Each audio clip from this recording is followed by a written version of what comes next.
Let's bring you this story now, and you can get just about anything delivered to your door these days, but petrol is not one of them. Or is it?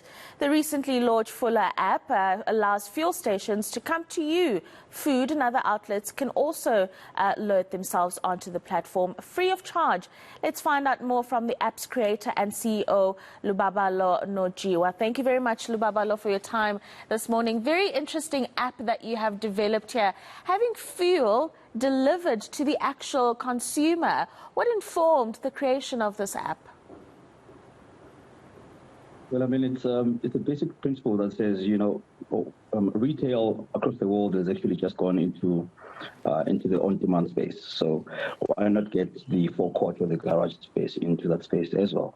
So it was quite a simple decision to make. Talk us through the success of the app.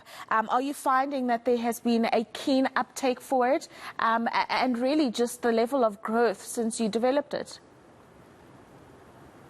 We launched, went live actually about 2 months ago, and so far we have about 40 outlets in the Gauteng area, most of which are restaurants. So the restaurants have, taken quite quickly into adopting the app. Garages are quite slow because, that space is quite traditional, and it's garages are, mostly owned by families that have owned those garages for years. So, it takes a while for them to adopt to something new as this, but slowly but surely we'll get there. Yeah, and I mean, just your strategy to maybe break down the traditional sense of getting fuel at the garage.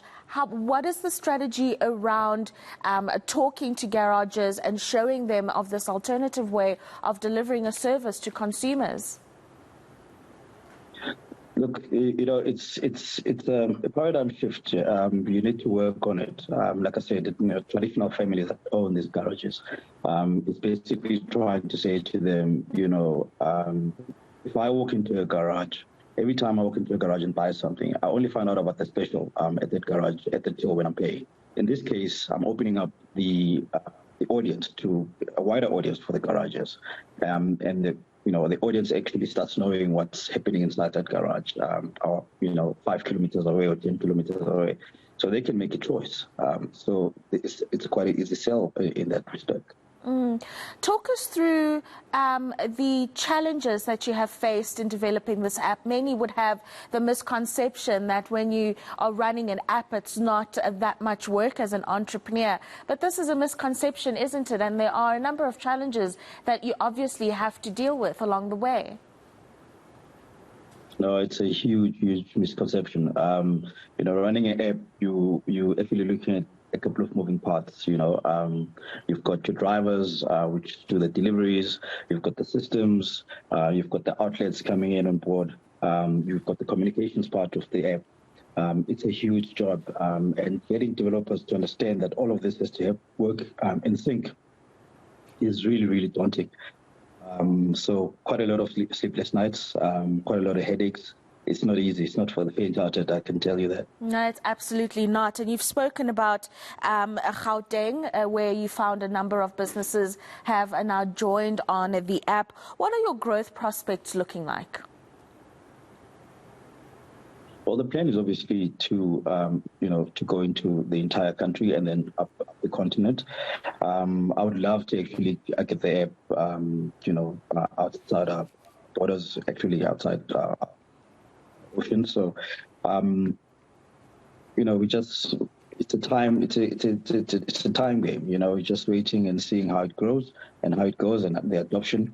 And as soon as we're ready, we'll take it out there. Yeah. What are the support structures that you are exposed to as an entrepreneur in the online commerce space?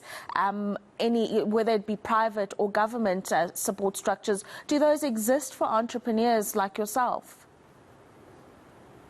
No. No, they don't exist. No, they don't exist. It's unfortunate, the tech space in terms of support.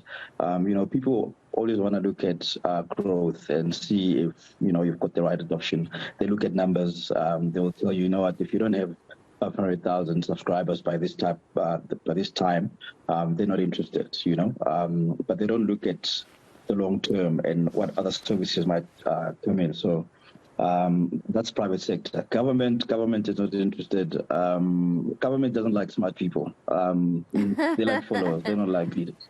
Yeah, no, that's very interesting that you say that. So that means you've struggled with resources, funding being one of them. Another misconception, if you're going to be building an app, that you don't need resources like financing, but you actually do. No, you do. You need a lot of financing. You need a lot of patience. Every code that goes into your app is money spent. So, anyone that wants to go out and build a functional app, a really good app, they need to know that they need to dig deep into their pockets.